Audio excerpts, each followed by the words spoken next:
सबसे पहले मैं हमारे महापुरुषों के श्री चरण में नमन करता हूँ। जो भी हमारे सारे महापुरुष हैं अपने बैनर में रखा हुआ है और कई सारे हमारे महापुरुष हैं जो हमसे छूट गए हैं। बैनर में एक सीमा है, लेकिन वो सब हमारे दिल में है, आप लोगों के दिल में है। उसके बाद मैं आशीष भाई का बहुत बहुत धन्यवाद देना चाहता हूँ कि समाजवादी पार्टी का जो कारवां हम लोग मध्य प्रदेश में चलाने का प्रयास कर रहे हैं, उसको जिला छतरपुर में आपने चलाने का प्रयास किया और छतरपुर विधानसभा में चलाने का प्रयास किया। मैं सभी साथियों से चाहता हूं कि जोरदार तालियां बजाकर के आशीष भाई का सम्मान करें, हम लोगों का धन्यवाद करें। और दूर दूर से आप लोग चल करके यहाँ आए हैं और साइकिल यात्रा को आप लोगों ने सफल बनाया है। संख्या पे मत जाइए, लाखों और हजारों भी हो सकती हैं, लेकिन गुलामों में और संघर्ष करने वालों में हमेशा अंतर रहेगा। महात्मा गांधी जी ने नमक आंदोलन किया था, दांडी यात्रा करी थी, उसमें केवल 100 से ऊपर लोग थे, वो पूरे 150 लोग नहीं थे, पर अंग्रेजों की ईंट से ईंट बजाती थी उन लोगों ने। सत्ता के लालच में, कुछ पाने के लालच में तो आप भीड़ कर लोगे, किसी को पैसे दिखा करके, किसी को ताकत दिखा करके, लेकिन उनके दिल में जगह बनाना बहुत मुश्किल होता है। और हम समाजवादी पार्टी के लोगों ने आप लोगों के दिल में जगह बनाई है, आप लोगों ने हमारे दिल में जगह बनाई है। तो जो एक दूसरे के दिलों में हम लोगों के लिए प्यार है, समाजवादी पार्टी के लिए प्यार है, वो मायने रखता है। और जो संघर्ष हम लोगों ने करने का मन बना के रखा हुआ है, वो मायने रखता है। इसीलिए संख्या बल पे मत जाइएगा। जैसा हमारे वकील साहब महोबा से आए हैं, उत्तर प्रदेश से हैं, हमारी सरकारें रही हैं, 5-5 बार मुख्यमंत्री रह लिए समाजवादी पार्टी के, आगे भी रहेंगे। और मुख्य विपक्षी दल है वो उत्तर प्रदेश में समाजवादी पार्टी। और किस तरीके से दमन हो रहा है वह समाजवादी पार्टी के कार्यकर्ताओं का, नेताओं का, आप सब लोगों के सामने है। क्यों? ये कारण आप खुद सोचिएगा और फिर मैं आखिरी में बात करूंगा इस बारे में।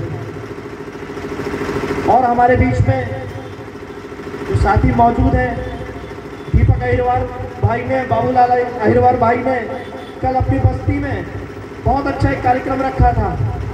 ठंड का समय है, आज भी किसी के दरवाजे पे जाइए, अगर दरवाजा आप खटखटाएंगे तो उसको सर्दी के कारण 5 मिनट लग जाएंगे आने में, लेकिन वहाँ रात 12 बजे तक 150 से 200 लोग बैठे रहे, महिलाएं, पुरुष, बच्चे, जवान सब बैठे रहे और सब ने हमारा अभूतपूर्व स्वागत किया और खाना भी खिलाया और खाना खिला के सम्मान से भेजा। तो ये समाजवादी पार्टी को जो सम्मान और प्यार मिल रहा है आप लोगों के माध्यम से, उसके लिए मैं बहुत बहुत धन्यवाद देना चाहता हूँ दीपक भाई का, बाबूलाल भाई का और उनके साथ आए जो सहयोगी हैं। और बाहर से चल करके आए हैं गढ़ाकोटा से पवन भाई, आपके जिला छतरपुर से बगल से चल के आए हैं, अरविंदन जी, अंकुश जी और उनके साथी सभी, रंजीत जी, राघवेंद्र जी और भी सभी साथी जो राजनगर विधानसभा से आए हैं, जिला पन्ना के रहवासी हैं लेकिन अब यहीं रह रहे हैं, सुभाष भाई और भी सब जो साथी हैं, तो सबका नाम इसीलिए नहीं ले रहा हूँ, हमारे नंद किशोर भैया और भी सब लोग, तो सबका बहुत बहुत धन्यवाद देना चाहता हूँ जो लगातार आप लोग हम लोगों का सहयोग कर रहे हैं। आशीष भैया का यहाँ छतरपुर में सहयोग कर रहे हैं। तो मैं पुनः आप लोगों से चाहूँगा कि आशीष भाई के लिए बहुत जोरदार तालियां बजाइए, जिन्होंने हम सब मोतियों को एक माला में पिरोने का काम किया, जो धागे के रूप में वो काम कर रहे हैं हम लोगों को सबको बांधने के लिए। मैं बहुत बहुत धन्यवाद पुनः उनका आशीष भाई का देना चाहता हूँ। साथियों, आशीष भाई ने एक बात कही कि हमें कोई चीज़ दी नहीं जा रही, हम पे थोपी जा रही है, और जब हमें ज़रूरत थी तो हमें दी नहीं गई। आप ही का छतरपुर जिला है, यहाँ मजदूरों का जो पलायन होता है सबसे ज़्यादा होता है मध्य प्रदेश के अंदर। अगर मध्य प्रदेश के अंदर सबसे ज़्यादा मजदूर कहीं बाहर काम करने जाते हैं तो छतरपुर जिले से जाते हैं। सबसे कमज़ोर जिला माना जाता है, चाहे सरकारी आंकड़ों में देख लें या आंखों से देखने में मान लें। जो जाते हैं वो आ भी गए, लेकिन उन्हें मूलभूत सुविधाएं क्यों नहीं मिली? आज वापस जाने पे मजबूर क्यों हैं? क्यों दिल्ली जा रहे हैं, क्यों भोपाल जा रहे हैं, क्यों और दूसरे शहर जा रहे हैं? सवाल उठता है उन जनप्रतिनिधियों से जो यहाँ से चुन के जा रहे हैं, चाहे वो विधायक के रूप में हो, सांसद के रूप में हो, पंच के रूप में हो, सरपंच के रूप में हो, जनपद सदस्य के रूप में हो, जिला पंचायत सदस्य के रूप में हो। चुनाव आता है, चला जाता है, जीत हार होती रहती है, लेकिन सवाल वही उठता है कि हमें दे के क्या जाते हैं। फिर चुनाव आ रहे हैं, फिर चले जाएंगे, तो जो पिछले जीते हुए लोग थे उन्होंने हमको क्या दिया, ये सवाल पूछिएगा उनसे। जैसे हमारे आशीष भाई ने कहा, पूछिएगा और उसी के बाद वोट दीजिएगा कि आपके पुराने जो वादे थे वो कितने पूरे हुए। जो पुराने सुख चैन देने के आपने हमें वादे किए थे, हमारे बच्चों के बेहतर भविष्य देने के वादे किए थे, वो कितने पूरे हुए। अगर आप वो पुराने वादे पूरे नहीं कर सकते तो हम नए वादों पर कैसे भरोसा करेंगे। विश्वास दिलाइए, और विश्वास नहीं दिला सकते तो चुनाव से दूर चले जाइए।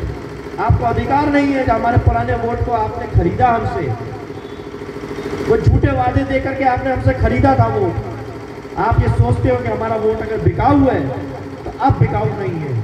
अब हम बेचने का काम नहीं करेंगे कि झूठे सपने कोई दिखा देगा और हम बेच देंगे। अब हम उसी को ये वोट देने का काम करेंगे जो हमारे अधिकारों को समझता होगा, उस वोट के बदले हमें अपना अधिकार दिलाना चाहता होगा, हमारे लिए मूलभूत सुविधाएं देना चाहता होगा। अभी छोटे चुनाव आ रहे हैं जिसमें गाँव का विकास होना है, एक वार्ड का कुछ चुनाव होना है, एक वार्ड का विकास होना है। लेकिन वादे कितने बड़े बड़े होंगे, राष्ट्रवादी होने के, देश की सेना को लेकर के राजनीति होगी, हमारे और चीज़ों को लेकर के राजनीति होगी। अरे ज़रूरत है नदी नाले साफ हो जाए, जो हमारे घर के पास नज़दीक में रहते हैं उनकी साफ सफाई ठीक तरीके से हो जाए। जो मजदूर नौजवान हमारा साफ सफाई में लगा है उसकी सुरक्षा की गारंटी हो कि जब वो काम करने निकले और घर वापस लौटने की बारी हो तो वो सुरक्षित वापस लौटे। ऐसा वातावरण निर्मित हो हमारे क्षेत्र के आसपास। ये जिम्मेदारी है उन लोगों की, ना कि राष्ट्रवाद की बातें करना और बड़े बड़े बातें करना। छोटी बातों से छोटी बात करिए। चुनाव छोटा है, छोटी बातें कीजिए। आप वो छोटा काम क्या कर सकते हैं पहले वो बताइए। क्यों छोटे छोटे काम नहीं हो पाए। हम मंदिर प्रांगण में बैठे हुए हैं और दुनिया भर का स्वच्छता अभियान की बात चल रही है। कल जब हम यहाँ कार्यक्रम करने आए थे तो यहाँ इतना ढेर लगा हुआ था कचरे का, कौन जिम्मेदारी लेगा। जब वो सफाई हुई तब आज हम लोग बैठ पा रहे हैं। तो हम लोगों का कार्यक्रम था, हमने सफाई करा ली। आपके घर के आसपास कौन साफ सफाई करवाएगा। नगर निगम, नगर पालिका, नगर पंचायत कौन जिम्मेदारी लेगा। ये वही चुने हुए लोग तो जिम्मेदारी लेंगे जो चुनाव में आएंगे। हम लोगों के ऊपर आरोप लगता है कि जब भी चुनाव आते हैं समाजवादी पार्टी सक्रिय हो जाती है। ऐसा नहीं है, हम लोग लगातार सक्रिय रहते हैं, लेकिन संख्या कम ज़्यादा हो सकती है। और लोग उसी नज़रिए से आजकल देखने लगे हैं, क्योंकि भाजपा और कांग्रेस दोनों एक ही हैं और दोनों यही दिखाने में लगे हुई हैं कि कौन कितना बड़ा गुलाम बना सकता है। पहले कांग्रेस ने गुलाम बनाया, भारतीय जनता पार्टी के लोग गुलाम बनाने लगे।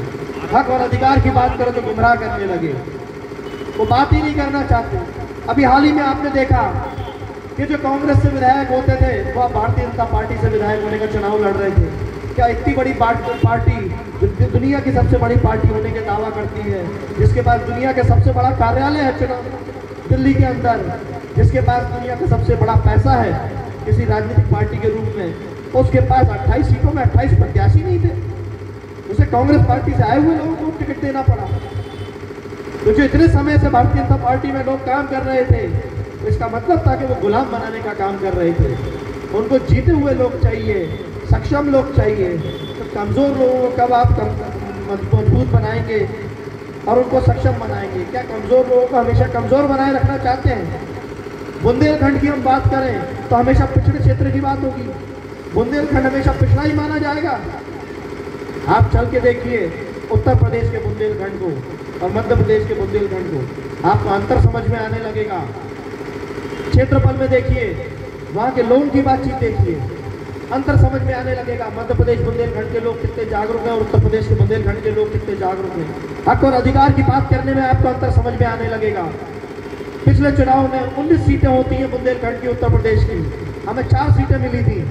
लेकिन 2017 तक माननीय अखिलेश यादव जी ने किसी तरीके का कोई भेदभाव नहीं किया कि हमें वोट नहीं दिया है तो हम पिछड़ा रहने देंगे इस बुंदेलखंड को। तमाम योजनाएं बुंदेलखंड को दी, उत्तर प्रदेश के बुंदेलखंड को। लेकिन मध्य प्रदेश के बुंदेलखंड ने, चाहे कांग्रेस पार्टी रही हो चाहे भारतीय जनता पार्टी हो, हमेशा भरपूर समर्थन दिया है। लेकिन फिर भी क्यों पिछड़ा है। क्यों यहाँ के लिए योजना उस तरीके की नहीं बन पाती है। क्यों संघर्ष करना पड़ता है। अभी ताज़ा उदाहरण है, कोरोना काल के नाम की बातें चल रही हैं, कोविड-19 बीमारी की बात चल रही है। आप मुझे बताइए, भोपाल से जोड़ने वाली एक ट्रेन है केवल महामाना, क्यों बंद करके रखी हुई है। बसें तो भर भर के चल रही हैं, लेकिन ट्रेन क्यों बंद करके रखी है। क्या जवाब देंगे नरेंद्र मोदी जी उसके लिए।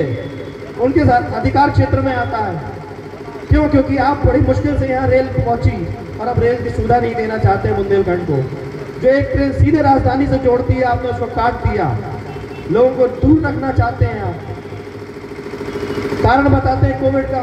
आप बड़ी बड़ी रैलियां कर रहे हैं, चाहे हैदराबाद में हो, चाहे उत्तर प्रदेश में हो, चाहे मध्य प्रदेश में हो, लेकिन ट्रेनें चलाने के नाम पे, रेल चलाने के नाम पे जब जरूरत थी छतरपुर जिले को, जैसा आशीष भाई ने कहा, जब कोविड के नाम पे सब कुछ बंद था, लोग पैदल पैदल चल करके यहाँ पर आए, हजारों किलोमीटर यहाँ पैदल चल करके आए, तब न ट्रेन थी न रेल थी।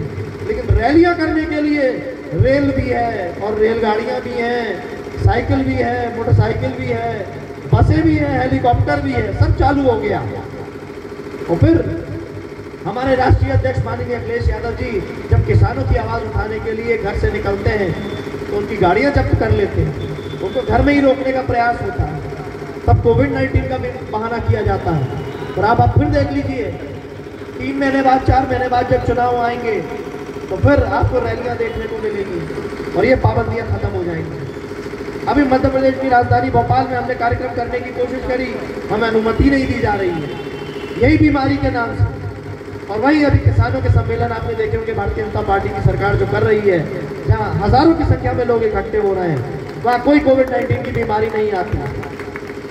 भाजपा के लोग समझा देते हैं कोविड-19 बीमारी को कि भैया ये भारतीय जनता पार्टी का कार्यक्रम है, तुम इस बीमारी को यहाँ मत आना, रोक देते हैं उसको। उनके पास एक स्प्रे है, सैनिटाइजर, वो कर देते हैं और वो कोविड-19 बीमारी वहाँ नहीं आती। लेकिन हम लोग अगर किसानों की आवाज़ उठाएंगे, मजदूरों की आवाज़ उठाएंगे तो कोविड-19 बीमारी यहाँ जरूर आ जाएगी, इसीलिए हमको रोक दिया जाता है। तो ये पक्षपाती रवैया जो भारतीय जनता पार्टी की सरकार और इससे पूर्व की कांग्रेस पार्टी की सरकारों ने जो रवैया अपना के रखा है, हमको पिछड़ा, शोषित, वंचित बनाए रखने का जो अभियान चला के रखा है, जो हमारे हक अधिकार है, जो हमारा शिक्षा का अधिकार है, जो हमारे दवाई मुफ्त दवाई मांगने का अधिकार है, उससे वंचित करके रखा है। क्या कारण है कि प्राइवेट हॉस्पिटल और प्राइवेट स्कूल, प्राइवेट कॉलेज पनपते चले जा रहे हैं और सरकारी स्कूल खत्म होते चले जा रहे हैं। सरकारी अस्पताल जो हैं वो खत्म होने जा रहे हैं। खत्म होने से मतलब मेरा है कि केवल दीवारें हैं, ना उनके पास मशीनें हैं, ना उनके पास डॉक्टर है, ना अच्छे इलाज। गरीब आदमी, कमजोर आदमी मरने के लिए इनके पास इलाज कराने जा सकता है, लेकिन निजी अस्पताल में इसीलिए नहीं जा सकता क्योंकि उसके पास पैसे नहीं है, आर्थिक रूप में सक्षम नहीं है। और वहीं ये भारतीय जनता पार्टी के लोग अपने पूंजीपति दोस्तों को मजबूत करने में लगे हुए हैं, बड़े बड़े अस्पताल बना रहे हैं, रेल को भी प्राइवेट हाथों में दे रहे हैं, बसों को भी प्राइवेट हाथों में दे के रखा हुआ है। आपकी जेब में पैसा होगा तब आप ट्रेन में बैठ सकते हो, आपकी जेब में पैसा होगा तब आप बस पे बैठ सकते हो। गरीब आदमी के लिए केवल एक ही रास्ता छोड़ दिया जा रहा है, कमजोर आदमी के लिए केवल एक रास्ता छोड़ दिया जा रहा है कि वो अपने मरने का इंतजार करे। और अगर हमारे घर में कोई नया बच्चा पैदा होने की बात आती है तो वो भगवान भरोसे पैदा होगा, डॉक्टर और नर्स के भरोसे पैदा नहीं हो सकता।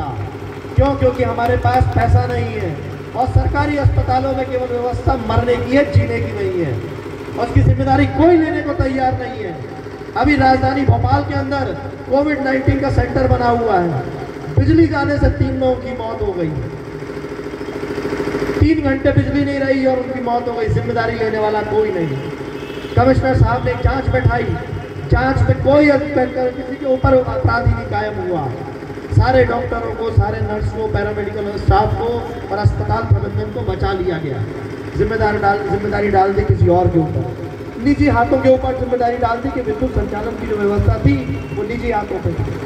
तो जब निजी हाथों से भी आदमी बढ़ता है तो निजीकरण क्यों कर रहे हो? सरकारी व्यवस्था क्यों बंद कर रहे हो? क्यों? क्योंकि हमारे गरीब कमजोरों का अधिकार रहता है। हम अधिकार के साथ कलेक्टर ऑफिस में जा सकते हैं, वो कलेक्टर जो है वो हमारा भी है, अमीरों का भी या गरीबों का भी है।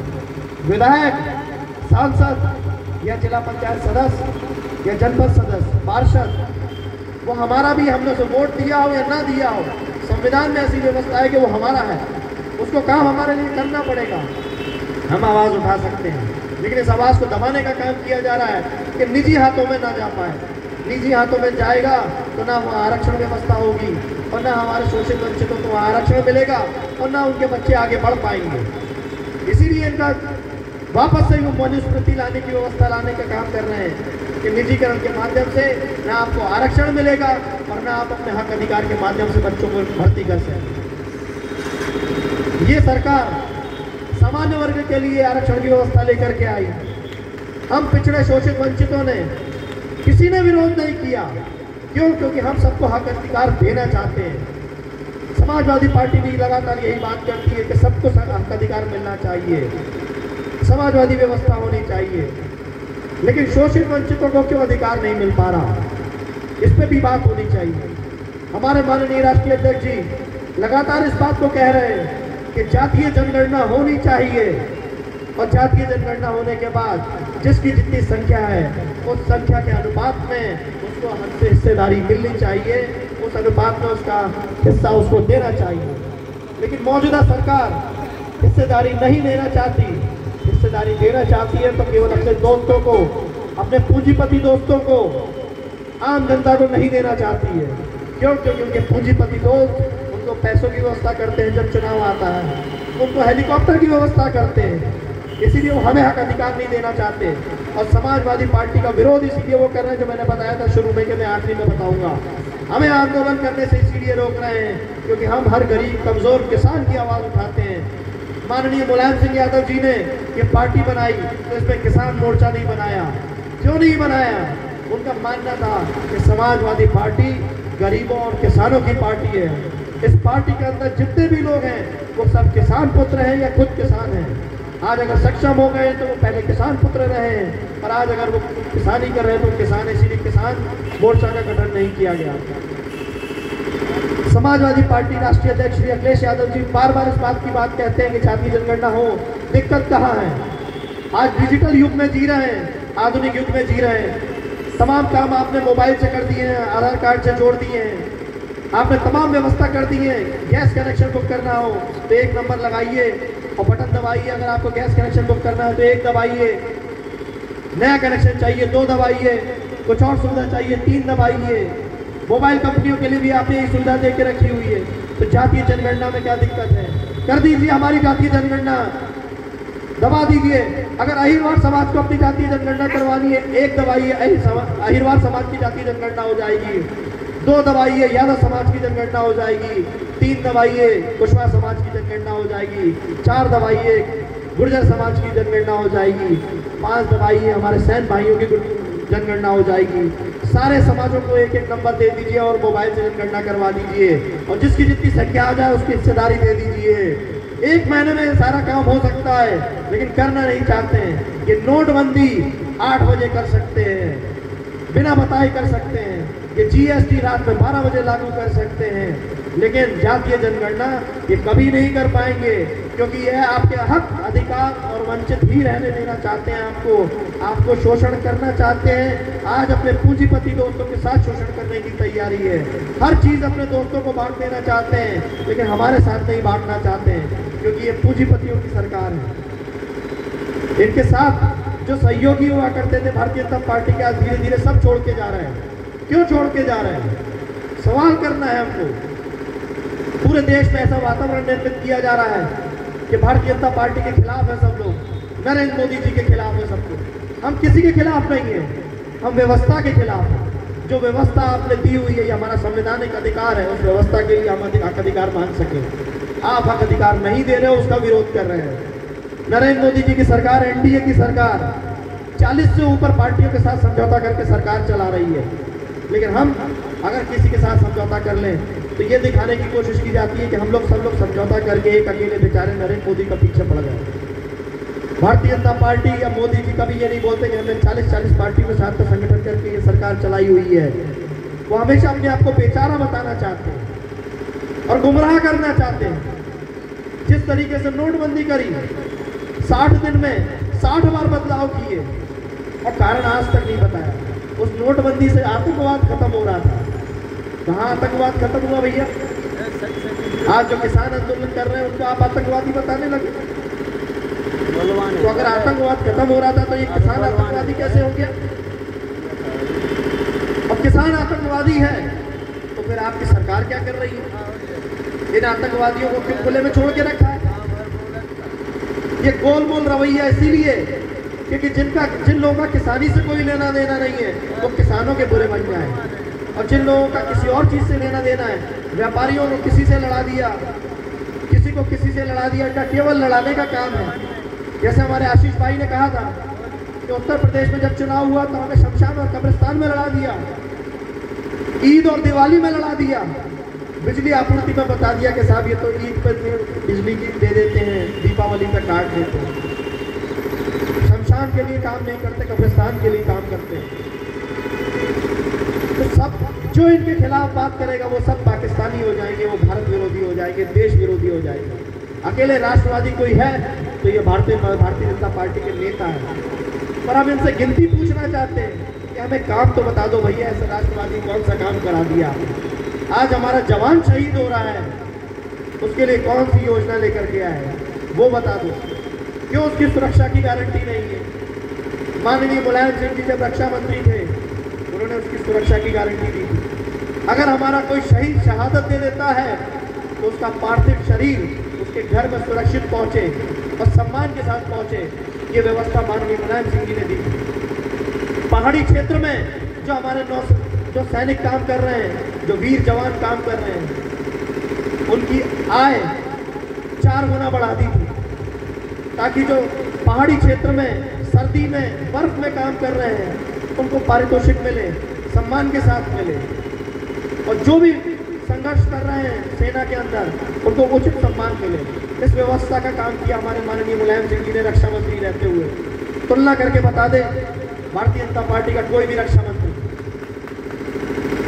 लेकिन नहीं, बदनाम करने का काम करेंगे। माननीय अखिलेश यादव जी की योजनाओं से तुलना करके बता दें, ये डिजिटल युग होने की बात करते हैं, डिजिटल होने की बात करते हैं। 8 लाख लैपटॉप देने का काम किया माननीय अखिलेश यादव जी ने, और नौजवानों को दिया, बच्चों को दिया, और आज भी वो लैपटॉप चल रहे हैं।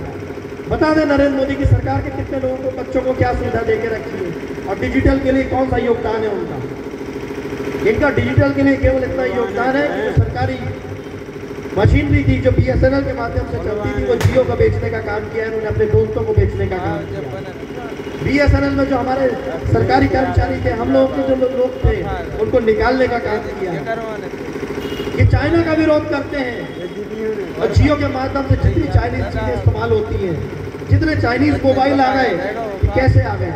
हम लोग नहीं गए थे सरहद पे लेने, हम लोग नहीं लेने गए थे सरहद पे, इन्होंने ही सरहद पे लाने का काम किया है, सरहद पार करने का काम किया है।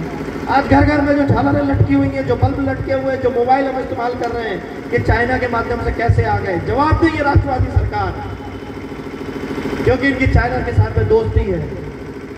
अभी जो सेना के प्रमुख बनाए इन्होंने एक अलग से पद बना दिया, वो क्यों चाइना की गाड़ी का प्रचार करने के लिए गए, और अगर गए हैं तो क्यों नहीं हटाया उन्हें। वो चाइना जो हमारे देश के अंदर हमारे सैनिकों को मारने का काम कर रहा है, अगर सेना का सम्मान करते हो तो तत्काल उनको हटाना चाहिए था, लेकिन नहीं हटाओगे, क्योंकि तुम दिखाते कुछ हो और करते कुछ हो। तुम्हारी दोस्ती है चाइना के साथ में, तुम्हारी दोस्ती है पाकिस्तान के साथ में। आप लोगों को पता होगा, नरेंद्र मोदी जी अगर राखी बंधवाते हैं तो अपनी पाकिस्तानी बहन से राखी बंधवाते हैं, मुस्लिम महिला है वो, उससे राखी बंधवाते हैं, लेकिन मुसलमान भाइयों के खिलाफ नफरत पैदा करने का काम करते हैं। हमें कोई आपत्ति नहीं है आप मुसलमान बहन से राखी बंधवाते हो, लेकिन वो पाकिस्तानी है। आप बिरयानी खाने का काम करते हो पाकिस्तान में जाके, और हमारे यहाँ नफरत फैलाने का काम करते हो मुसलमानों के नाम से, ईसाइयों के नाम से, सिखों के नाम से। जो किसान आंदोलन कर रहे हैं उनका खालिस्तानी बता दिया, पूरा सिख समाज को बदनाम कर दिया। तो ये बदनाम करने का काम और जातीय और धर्म के नाम पे तोड़ने का काम करते हैं। हमें किसी से नफरत नहीं है, हम अखंड भारत नहीं, हम पूरी दुनिया में शांति चाहते हैं, लेकिन आप भारत देश में भी अशांति चाहते हो और पूरी दुनिया में अशांति चाहते हो, और केवल भ्रमित करने का काम करते हो, गुमराह करने का काम करते हो। और अब नया नौजवान गुमराह होने वाला नहीं है, अब सवाल करने वाला जो नौजवान बन रहा है। डिजिटल युग के माध्यम से आपसे सवाल हो रहे हैं, इसीलिए अब जब नरेंद्र मोदी जी YouTube के माध्यम से अपनी बात रखते हैं, तो जब लाइक और डिसलाइक की बात आती है तो डिसलाइक की संख्या बढ़ जाती है, और जब डिसलाइक की संख्या बढ़ जाती है तो ये उस ऑप्शन को ही खत्म कर देते हैं कि कोई इनको चाहता है कि नहीं चाहता, ये बात सामने ना आए। फेसबुक जिसके माध्यम से आज हम अपनी बात रख सकते हैं, ट्विटर जिसके माध्यम से हम अपनी बात रख सकते हैं, उसको प्रबंधन करने का काम सरकार कर रही है, रोकने का काम कर रही है। क्यों? क्योंकि ये अपनी बुराइयां और असलियत सामने नहीं लाना देना चाहते हैं। हमारे मीडिया के साथियों को ये बरगलाने का काम करते हैं, दबाव में काम कर रहे हैं। लोकतंत्र का जो चौथा स्तंभ है मीडिया, उसको इतना दबाव में लेकर आ रहे हैं कि जो स्वतंत्र पत्रकारिता करते हैं उनको जेल में भेजने का काम हो रहा है। हमारे उत्तर प्रदेश के साथी जानते होंगे कि वहाँ पत्रकारों को किस तरीके से जेल भेजा जा रहा है। अगर मध्याह्न भोजन की बात उन्होंने दिखा दी तो उनको जेल भेज दिया जाता है। वही काम मध्य प्रदेश में भी हो रहा है। इनके विपक्ष में जितने लोग हैं, किसी पे मुकदमे लगाए जा रहे हैं, रात में मुकदमा लगता है, सुबह 10,000 का इनाम। इतना बड़ा अपराधी, और अगर इतना बड़ा अपराधी है तो घूम कैसे रहा था तुम्हारे राज्य में? इनसे सवाल मत कीजिए, इनकी जय जयकार कीजिए तो ये आपके साथ रहेंगे। तो साथियों, बात वही है, हमारी सामाजिक न्याय किसान साइकिल यात्रा थी। ये किसानों के ऊपर बात करने के लिए बात रखी हमने, नौजवानों के ऊपर बात रखने की बात करी, मजदूरों के ऊपर बात रखने की हमने बात करी। और हम सामाजिक न्याय की व्यवस्था चाहते हैं। जो कमजोर है उसको भी आगे आना है, जो वंचित है, शोषित है, उसको भी आना है, और हर व्यक्ति को मुख्य धारा में लाना है। उसके लिए हम संघर्ष कर रहे हैं। और साथियों, आपका साथ चाहते हैं कि अगली बार जब हम काम करें तो संख्या भी दुगनी हो और जागरूक लोगों की संख्या हो। आप लोग हमारी बात जन जन तक पहुंचाएं, माननीय अखिलेश यादव जी की बात जन जन तक पहुंचाएं, समाजवादी पार्टी की नीतियों और रीतियों की बात जन जन तक पहुंचाएं। जो काम हमने उत्तर प्रदेश में करके दिखाए हैं, माननीय मुलायम सिंह जी ने जो रक्षा मंत्री रहते हुए काम करके दिखाए, वो जन जन तक पहुंचाएं और बात पहुंचाएं। जवान और किसान दोनों ग्रामीण क्षेत्रों के थे, इसीलिए माननीय मुलायम सिंह जी ने रक्षा मंत्री रहते हुए भी काम किया और मुख्यमंत्री रहते हुए भी काम किया। माननीय अखिलेश यादव जी ने भी मुख्यमंत्री रहते काम किया। ये नहीं चाहते हैं कि जवान और किसान और ग्रामीण क्षेत्र का विकास हो, ये चाहते हैं केवल शहरी क्षेत्र का विकास हो, ताकि जो इनके पूंजीपति दोस्त है वही विकसित रहें और जो गरीब किसान कमजोर है वो वहीं खत्म हो जाए। तो मेरे साथियों को पुनः निवेदन है कि जो हम लोग कार्यक्रम चला रहे हैं उस कार्यक्रम के सहयोगी बनिए और जागरूकता रखिए। मैं हर कार्यक्रम में आप कहने लगा हूं और पूछता हूं आप लोगों से कि जो व्यक्ति सुन नहीं सकता वो अपने आप बोलना भूल जाता है, तो बोल नहीं सकता। बहरा आदमी गूंगा बन जाता है। तो तय आपको करना है कि आप बहरे हैं, अगर आप बहरे बने रहे तो गूंगे भी बन जाएंगे। चुपचाप सुनते रहेंगे और चुपचाप देखते रहेंगे, अंधे भी बन जाएंगे।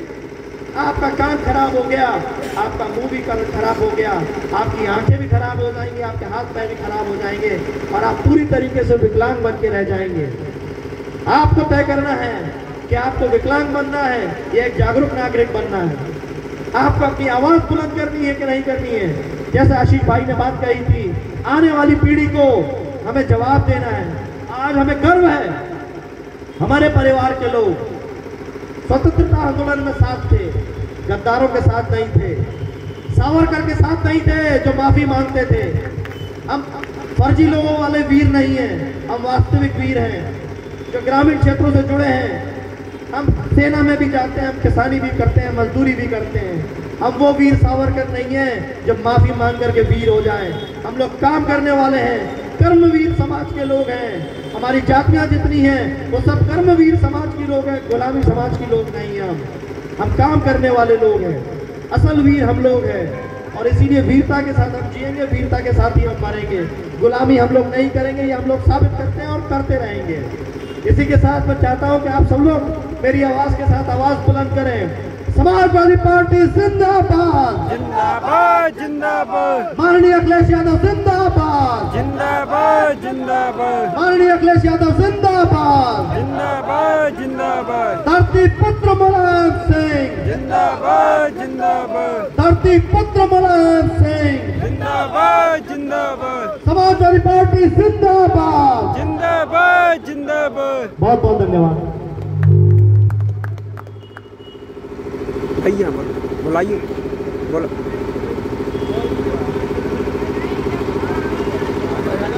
बोला बोला पता नहीं आ जाए ना, आ जाए अब पूरा कट जाए, अगर हो जाए उन्हें कर लें। हाँ कट लो, करो कहाँ से हो, कट ना जाए।